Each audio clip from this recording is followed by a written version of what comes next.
When you think of a soul, don't think of a limited sense of a body, because you're not a body. The soul is limitless. The soul exists on many levels.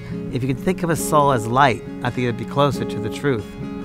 So many people have asked me in regards to a soul and reincarnating, why is it, if we've lived before, that we don't remember a prior existence? Why isn't that possible? I say, well, I think because it really is a grace from God.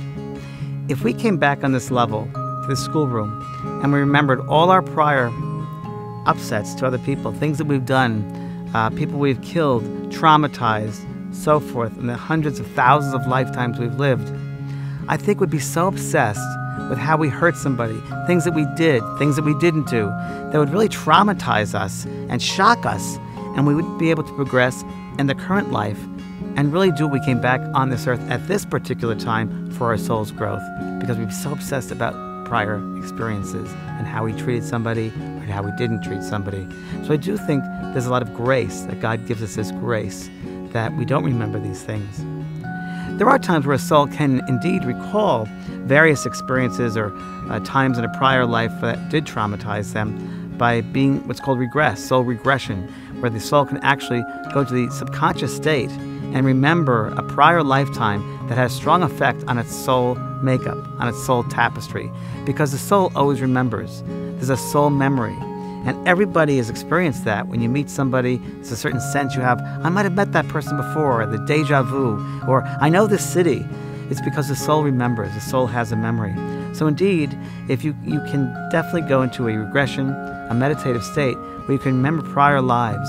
But you'd have to do it, I would think, in a very healthy environment with someone who's guiding you to do that past life regression so it doesn't over-traumatize you.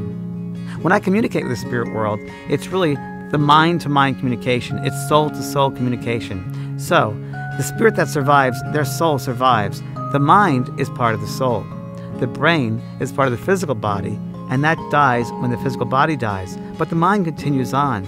And inside that mind are all the memories, all the situations, all the experiences you ever had in this lifetime. So when I communicate with the spirit will come back into my mind, and they will telepathically send me a thought, a feeling, an emotion, a memory of an experience they had while they were living, and give that memory to me so I can give it to the loved one on the earth. So it's really a soul-to-soul communication. Their soul, their mind, is communicating with my soul, my mind. So it's soul-to-soul, mind-to-mind communication. And that's how the work of a spirit medium like myself is done.